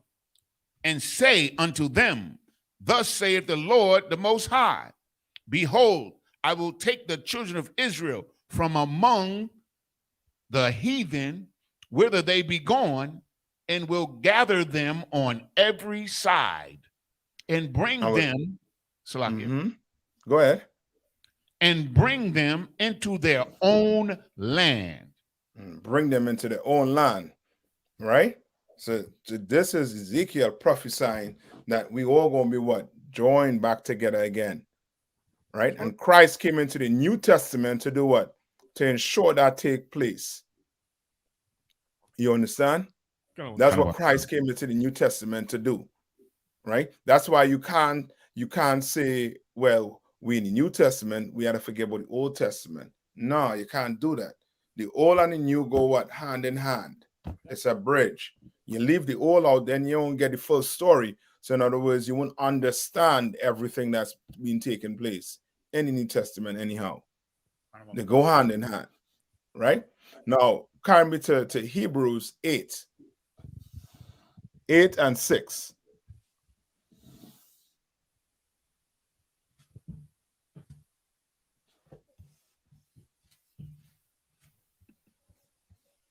The book of Hebrews. 8 and 8. 8 and 6. 8 and 6, concert. This is the book of Hebrews, chapter 8, verse 6. But now hath he obtained a more excellent ministry, by how much also he is the mediator of a better covenant, which was established upon better promises. You understand? So you understand what it's saying here, right? So read it again. Read verse 6 again. But now hath he obtained a more excellent ministry, by how much also he is the mediator of a better covenant, What's a mediator? if I may, sir? Mhm. You said a go-between. Yes, right. He's the man who going to do what? You're gonna come to him, and then he gonna go to the other party. So he's the in between. So he's making sure everything sign off on one side and the other side. Right? He's the go between. Right? Read on. Verse 7. For if the first covenant had been faultless, then should no place have been sought for a second. Right? So what is it saying here? Go ahead, sir. Go ahead. Slugger, sir, if we would have kept the covenant in the first time, we wouldn't have need this the second time. Very good. That's it. Yeah, that's all it's saying right there, brother. You're correct. You understand? All right, read on. Verse 8. For finding fault with them, he saith, behold, the days come, saith the Lord, when I will make a new covenant with the house of Israel and with the house of Judah. And that's what? Who was prophesying that? Ezekiel. Ezekiel. That's why you see how the old go hand in hand with the new? Ezekiel is prophesying this exact same thing that you're reading about here in Hebrews. Read on. Verse 9. Not according to the covenant that I made with their fathers in the day when I took them by the hand to lead them out of the land of Egypt, because they continue not in my covenant, and I regarded them not, saith the Lord. Right. And now it moved all the way to what? To us what? He given us making it what? A covenant with what? With Abraham. Then it moved to who? To Isaac, right? He said he's going to establish it with who? With Isaac. And then Isaac had who? Jacob. Right? And then Jacob had the what? 12 tribe of Israel. And the Lord decided what? You know what? I made the promise with who? With Abraham, that I was going to make you all a great what? A great nation. And he what? He used Moses to do what? Give us the what? The laws. Right? Not saying we didn't have the law already, because remember, Adam had the laws. And Adam taught his sons. And his son taught his son. You understand? Right? If I may, sir. Come on. So he like gave us a government, right? With Moses, right? Yes. He basically told you this is how you're gonna deal with each other. And the Lord specifically gave us laws to separate us from who? The heathen. Yes, and more specifically from Egypt, from the Egyptians.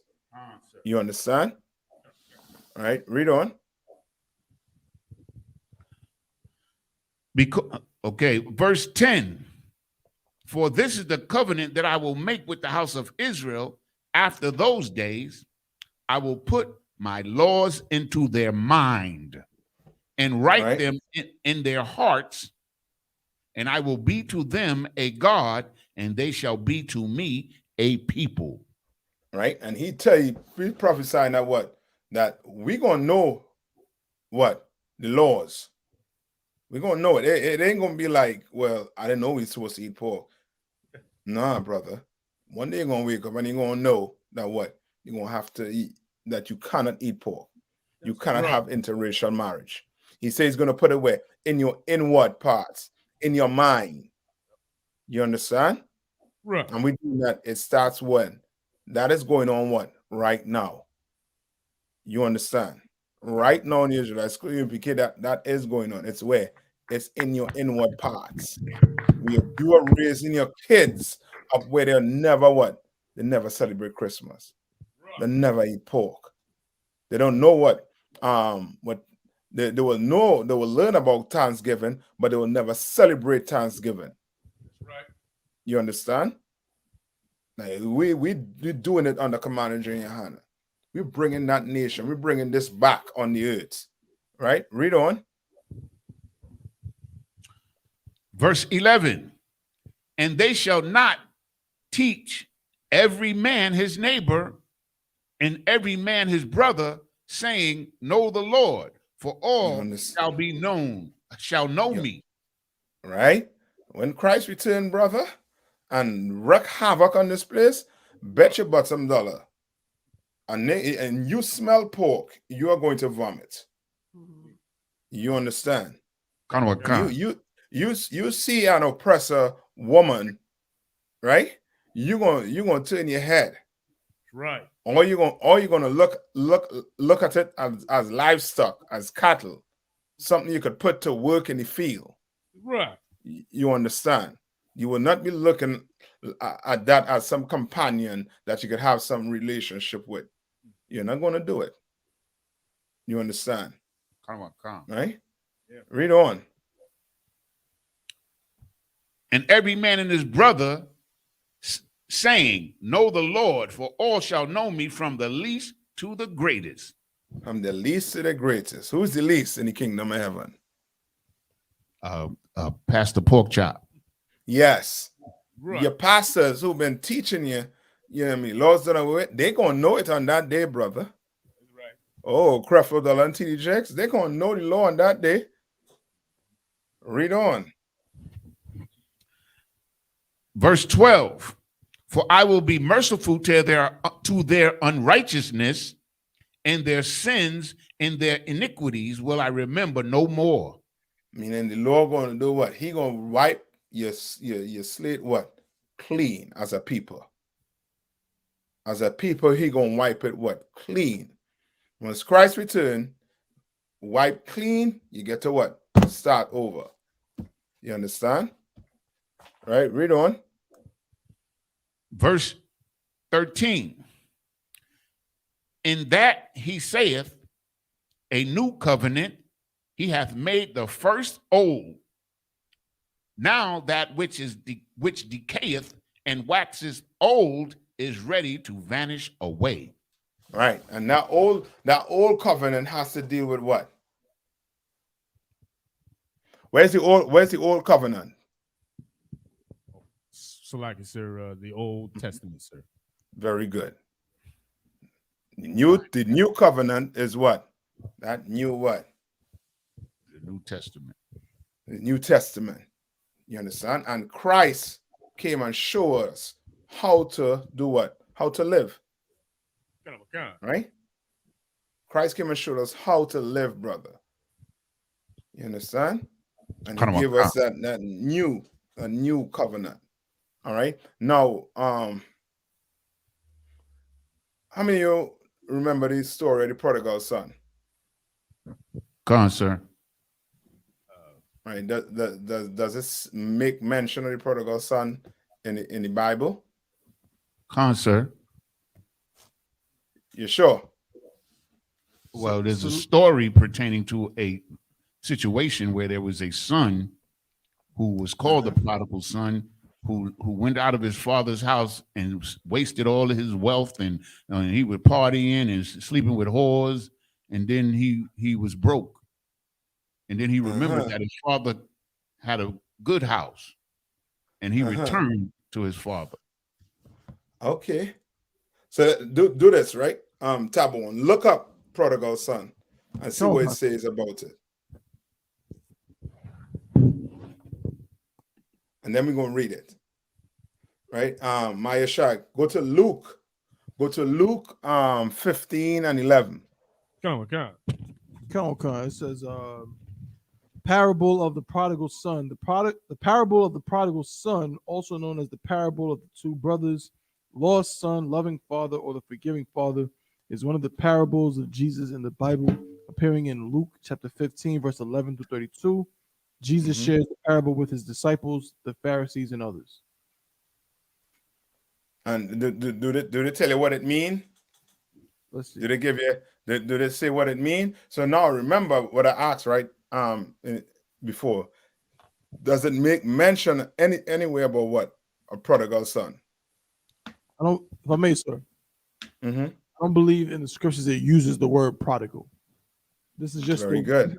This is just how they have decided to take this parable and put a title on it. Right. To make it seem like what? This is a son that what? That left and squandered his earnings and came back. They do not equate it to who? Israel. Yes. They don't equate it to those two sons. Who are those two sons in the parable? If I may, sir. Mm-hmm. The two sons would be Judah and his companions, the southern kingdom, and Israel and his companions, the northern kingdom. Very good. That's the parable. Now, if you don't even know that, then the parable becomes whatever you want to make it. Right. You understand? Now it becomes what? The prodigal son. Come on. Right? What does prodigal mean? Look up and see if they give a definition of prodigal. Come on, sir. Right? No, you ain't gonna learn none of this in a Christian church. You know that, right? You ain't gonna learn the truth behind this parable in your Christian church. You are not going to learn it. I got it, sir. Come on. The word prodigal means, according to the Oxford Dictionary, spending money or resources freely and recklessly, wastefully extravagant. All right. So now you're going to equate it to what? To Tyrone, your brother. Now you're going to see, you treat him like, you know what I mean? You treat him better than me. Now you equating it to your everyday life. When this has to deal with what? A nation coming back together or coming back to the fold. You understand? You lost the whole concept, the whole meaning of this parable. And that's why Christ spoke in parable. Christ spoke in parable so that what? So that seeing, some people will what? Won't see. And hearing, they can hear. Because Christ does not want everybody understanding these parables. You in the Israelite School of Universal Practical Knowledge count it a blessing that Christ chose you to sit down in the seats with these men. That's right. You understand? Count it a total blessing. You understand? Because without him, brother, you will be thinking about the prodigal son the way the Christian church would have you thinking. Right? What's the time? I'm gonna leave this story for next week, right? Come on. I'm gonna leave this story for next week. So, anybody have any questions before we end the class? Any questions in the room? Any questions online? Let me check, sir.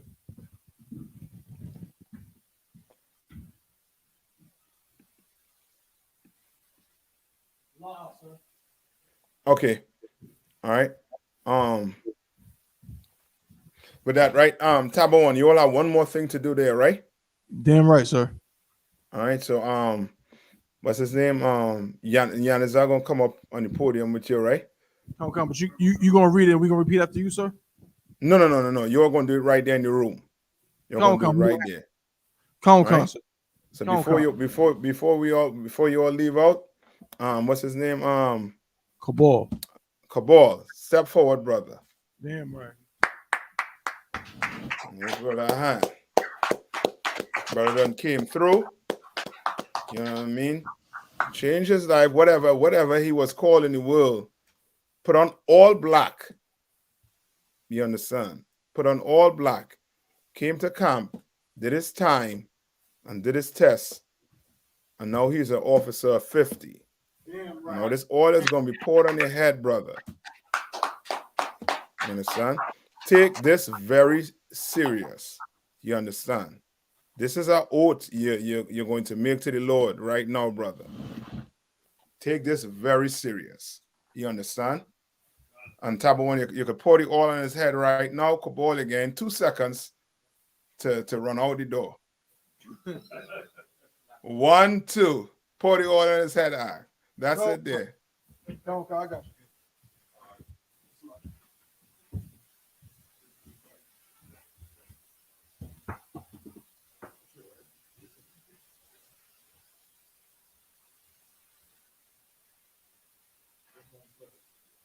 Want us to read the prayer, sir?